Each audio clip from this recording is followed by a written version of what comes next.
Salve ragazzi, Ciao ragazzi, bentornati sul canale. Il mondo del retro gaming, voi lo sapete, è vasto e variegato. insomma è una bomba ad orologeria, cioè ci sarà prima o poi un giorno in cui tutti i CRT smetteranno di funzionare e Giovanni non potrà più aiutarci. Oggi siamo qui a celebrare quella che è la migliore alternativa a un CRT possibile oggi, ovvero il RetroTink 4K. Io sono Giovanni E io sono Flavio. e questo è Retro G. Sigla!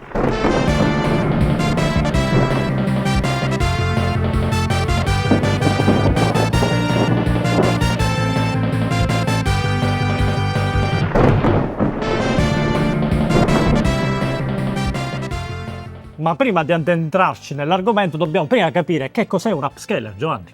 Un upscaler è un oggetto fondamentale che ci serve per poter visualizzare le nostre retro console su un pannello che non sia un vecchio CRT. Un pannello moderno, OLED, LCD. LCD, OLED.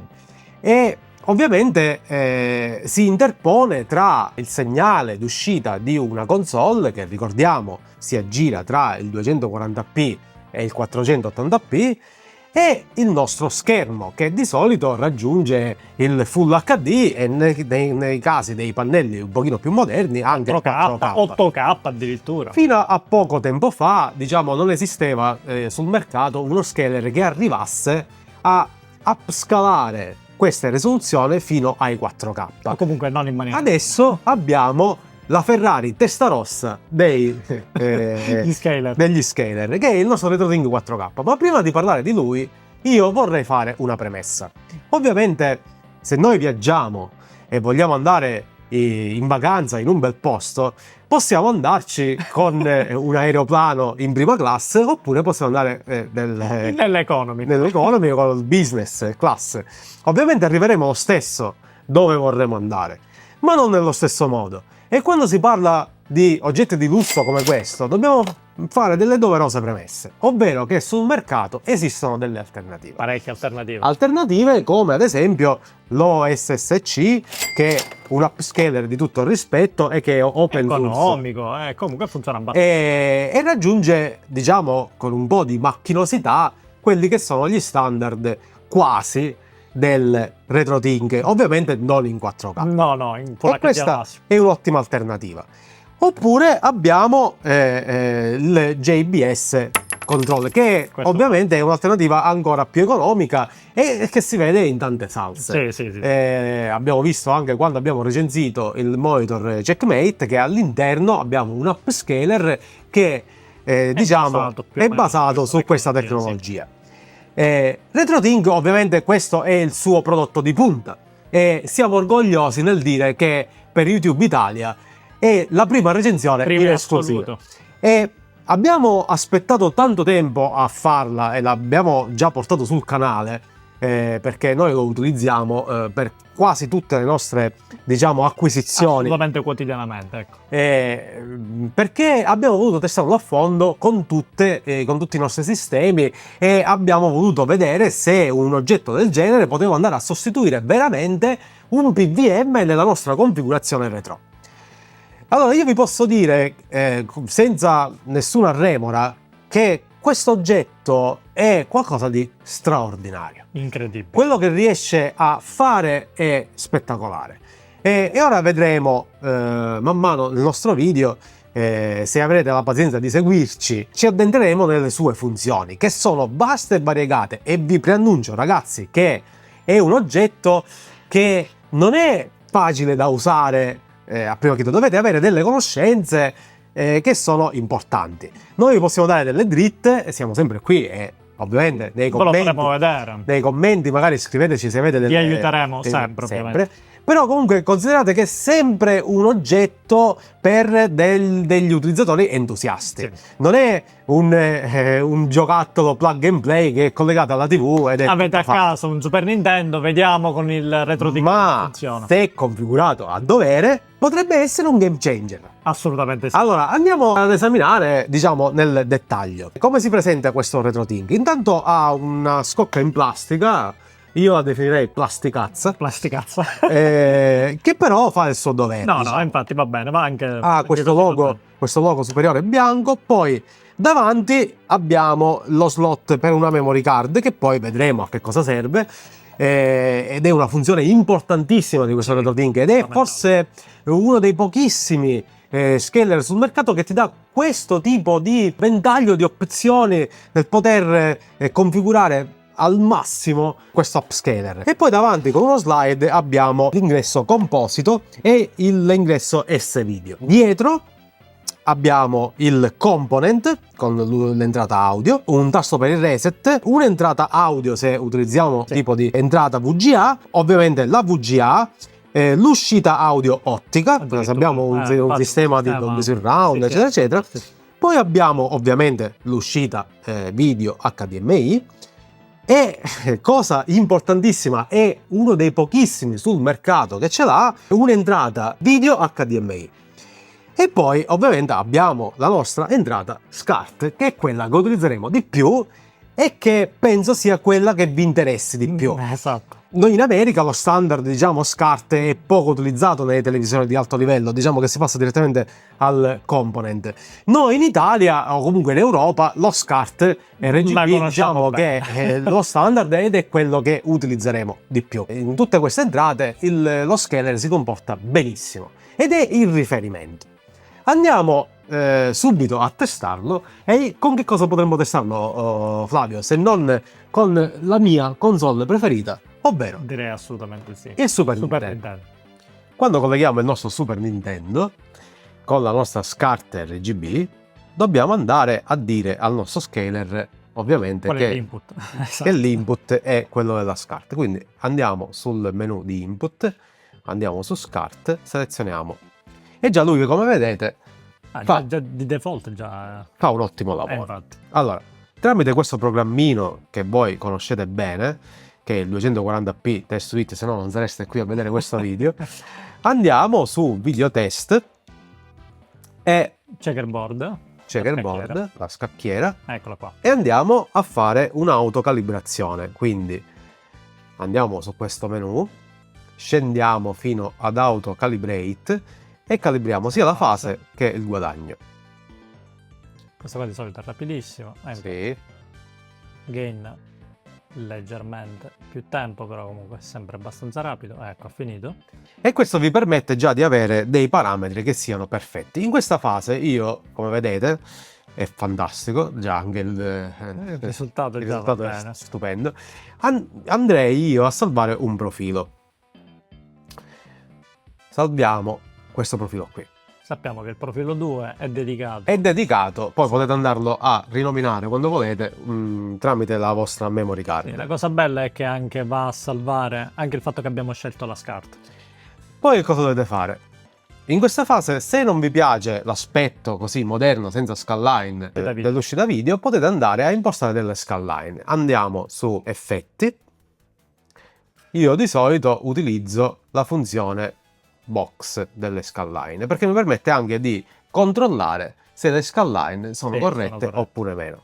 Imposto un valore di 5 e come vedete abbiamo già un ottimo risultato, ma per averlo perfetto dobbiamo andargli a dare un valore di scaling che sia proporzionale. Quindi spostiamoci su scaling. Attualmente a 9. Attualmente a 9. Che non è male, però... Ma dobbiamo andargli a dare proporzionale. E andiamo a dargli un valore di 10. E come vedete le scanline adesso sono perfette. A questo punto potete salvare un nuovo profilo oppure sovrascrivere quello che avete già creato per crearne uno che sia esattamente come volete. Quindi oppure salvatene uno con le scanline, uno senza e uno senza. Quindi salviamolo come nuovo profilo. Tanto sono gratis. E sappiamo che il profilo 2 è dedicato al Super Nintendo senza scanline e il profilo 3 è dedicato al Super Nintendo con le scanline. Vediamo invece ora di andarlo a provare adesso su un gioco. Ecco, come vedete il risultato è pari o superiore a quello di un PVM. Bellissimo. Magari non tutti a casa hanno un OLED da 2000 euro, Esatto. magari però hanno un monitor del genere che è un 4 terzi, ha un aspetto già più retro e può anche essere svuotato. È una gran E che io vi consiglio di utilizzare per certe configurazioni. Ma andiamolo a provare direttamente col nostro Super Nintendo e vediamo come si vede e che tipo di impatto ha. Come vedete è sempre un Wow. piacere usare RetroTink perché trasforma qualcosa di veramente... Ma guarda, è scalare. Sì, no, vabbè. Basta dare un rapporto di forma omogeneo. Ovviamente poi va a gusti personali. Ad alcuni piace avere le skyline, ad alcuni no, magari riempire tutto lo schermo. Sì. Noi lo preferiamo così. Questa è un'alternativa a quello che potrebbe essere uno schermo OLED e vediamo che il RetroTink, avendo in output tantissime opzioni, quindi dal 4K fino al 480p, passando per il 720, il 1080, eccetera, eccetera, ovviamente si adatta a qualsiasi configurazione voi vogliate utilizzare. Ma ovviamente non abbiamo soltanto i profili che possiamo creare noi. Abbiamo dei profili che sono preimpostati e che possiamo scaricare direttamente dal sito. Infatti. Ed è uno dei valori aggiunti di questa macchina. Quindi se non siete molto esperti, diciamo. Ed è impressionante. Andiamo per esempio a caricare un profilo adatto proprio al Super Nintendo. Quindi load from file, scendiamo sulla sezione dedicata al Super Nintendo. Eccola qua. E abbiamo tantissime opzioni. Ad esempio, non lo so, andiamo a vedere questo. E carichiamo. Vediamo il risultato. Questo qua infatti è con le proporzioni a 9. Questa è proporzione a 9, le skyline attivate e ha un profilo già di HDR impostato. Ora non lo so se si può, se viene percepito, però già è un po' differente da quello che avevamo impostato noi. Ovviamente si va a tentativi e a preferenze, ma vi assicuriamo che questo profilo è eccezionale per poter giocare. Certo che guardare Super Mario World in HDR è incredibile. È fantastico. Io vi consiglio sempre di intanto sperimentare e poi comunque di andare ad utilizzare un profilo impostato e vedere se il risultato che avete ottenuto da voi si può paragonare a quello già di un lavoro pregresso fatto da qualcuno che ha realizzato qualcosa e ci ha perso un bel po' di tempo. Esatto, ma ovviamente se quello non è di vostro gradimento possiamo utilizzarne altri profili. Andiamo a spulciare un po' fra le opzioni che ci dà il RetroTink. Vediamo un po'. Sempre su Super Nintendo andiamo...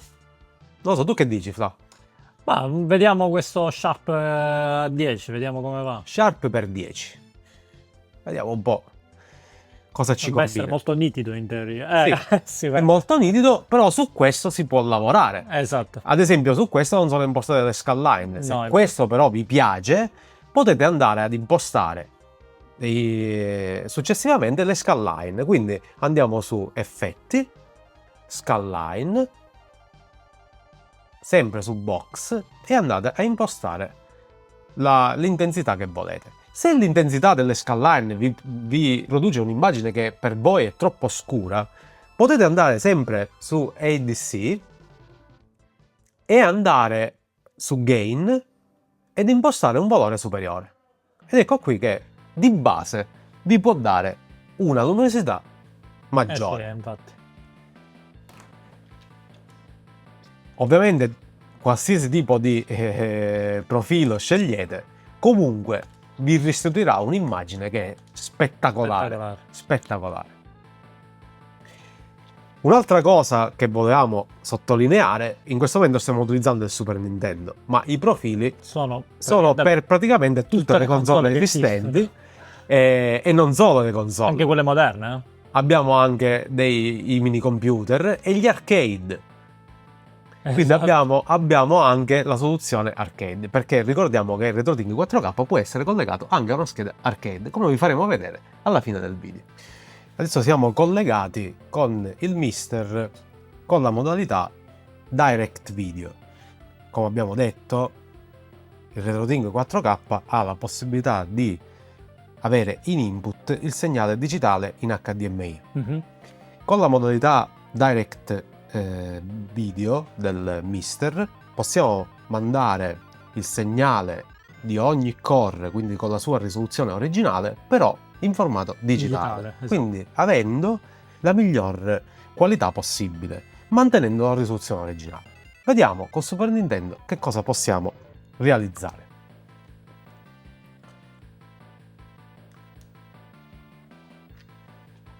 Apriamo il menu del RetroTink e impostiamo un profilo proprio per il Super Nintendo. Allora, vediamo un po'. Intanto lo scaling. Lo scaling mi sembra buono. Sì, infatti, Invece di fare autofill andiamo su proporzionale. lo scegliamo noi. Noi capiremo se lo scaling è giusto impostando le scanline. Già comunque la qualità è eccezionale. Sì, è vero, fantastico. Impostiamo le scanline e vediamo un po'. Infatti, Utilizziamo un pochettino. quelle box, Box. che sono quelle che utilizzo io di solito. Come vedete sono impostate, lo scaling non va bene. Quindi torniamo sullo scaling, andiamo ad impostare un numero che non sia decimale, quindi un 10 per 10. Come vedete l'immagine adesso è corrisponde. Sì. Andiamo di nuovo sulle scanline e impostiamo delle scanline Wow. con una forza a 5. Adesso Fantastico. vedete, questo qua ora avviciniamo anche l'immagine e vi facciamo comprendere che questa è una qualità allucinante, che è pari a quella di un, o se non superiore a quella di Posso dire che forse lo preferisco. a un PBM. Non me ne voglio Quando- dei CRT. Quando raggiungete il risultato desiderato, ovviamente come abbiamo fatto prima, come abbiamo fatto vedere per le altre soluzioni, andate su profili e salvate Buona andata a il salvare. profilo corrente. Perfetto. Ovviamente poi tramite la memory card potete Sì, andare andate a rinominare a rinominarlo come volete. il, sì, esatto. il profilo. In questo caso è il nuovo profilo 0. Quando si gioca su un LCD, un OLED o comunque su un pannello moderno, una delle cose che va considerata assolutamente è l'input lag. L'input lag che in alcuni pannelli è enorme, in altri è molto minore, dipende da quanto spendete qualità, esatto. di qualità e di quanto spendete per un pannello. Il nostro diciamo che ha un diciamo di fabbrica, esce con questo valore che è intorno ai 0,4 Sì, è bassissimo, quindi è un ottimo pannello. millisecondi di lag, quindi bassissimo. Ovviamente il RetroTink aggiunge pochissimo a questa latenza. Il RetroTink si aggira sempre, si ferma sempre sotto il frame di lag. Dire che non aggiunge nulla è dire una bugia. Purtroppo ogni cosa che interponete tra una vecchia console e un monitor LCD è dà sempre qualcosa di lag. Dobbiamo dire che il RetroTink, in quanto prodotto di lusso, fa un lavoro di lusso. Esatto. Allora, ha una funzione il RetroTink che per misurarlo lo misura in automatico, basta andare su scaling e vedete il buffer e vi dice, in effetti, vi ricordiamo che 16 millisecondi di lag sono un frame, vi dice che il lag in questo momento si aggira tra 0 e 16 millisecondi. All'incirca. Quindi siamo sempre sotto il frame. Sì, sotto il frame, esatto. E questa cosa la possiamo andare a misurare con il prossimo esperimento che vi facciamo vedere. Questo è bello. Ecco, vedete un po' in questo video, come vedete utilizziamo una funzione sempre del 240 Switch, e a sinistra vedete il lag che ha un CRT, un PBM, che ovviamente è 0, e a destra vedete il nostro monitor, quello che stiamo utilizzando, che è un OLED della LG. Mettiamo Di in alta pausa fascia. così all'improvviso. Ora, Esatto, e vedete che il lag si aggira sempre sotto il frame o diciamo mezzo frame. Questo cosa vuol dire? Che il RetroTink in realtà non aggiunge nulla a quello che è il lag dello schermo. E come promesso, ecco a voi qui una vera scheda arcade. Ovviamente che cosa vi sto portando? Vi sto portando il RayForce. Perché ve lo sto portando così? Intanto per mostrarvi come il RetroTink si comporta anche in queste situazioni, ed è una cosa straordinaria. spettacolare. E poi vi sto dando un input per poter giocare a questi giochi in date con uno schermo del genere. Uno schermo che può essere recuperato tranquillamente su eBay con $40 e che potrebbe darvi tantissime soddisfazioni. Va bene ragazzi, mi sa che con questo video abbiamo quasi concluso. Se volessimo definire in poche parole il RetroTink 4K, io direi, come ho detto all'inizio, è un oggetto di lusso. È un oggetto che per il retro gaming è qualcosa che sta come per le automobili a una Ferrari o una Lamborghini. È il massimo, è Quindi, il massimo. non è un prodotto, diciamo, adatto a tutti, è un prodotto adatto alle persone, agli entusiasti, a coloro che fanno del retro gaming il loro pane quotidiano, coloro che non si accontentano. Che non si accontentano di uno scaler qualsiasi, che non si accontentano di una qualità che sia, diciamo, discreta, ma che vuole il massimo dalla sua configurazione. Magari qualcuno che non vuole scendere a compromessi con un GRT, perché oggi avere un GRT a casa, ragazzi, comporta tanti compromessi di spazio, di manutenzione e prima o poi, come abbiamo detto, smetterà di funzionare. Ed è una cosa con cui dobbiamo fare i conti, noi dinosauri dobbiamo fare i conti col fatto che un giorno dovremo abbandonare questi oggetti qui. Detto questo, speriamo che il video vi sia piaciuto. Noi stiamo provando a portarvi questi video in esclusiva su YouTube, sul retro gaming, proprio per cercare di diventare, come abbiamo detto sempre, il miglior canale di retro gaming in Italia. Ci serve il vostro aiuto, però. Ci serve il vostro aiuto, ci servono i vostri feedback positivi, ma anche quelli negativi. Soprattutto. Vogliamo che anche vostra suocera scrivi nei commenti cosa ne pensa di tutto ciò. E detto questo, noi vi auguriamo un buon retro gaming e vi diamo appuntamento al prossimo video. Ciao! Ciao!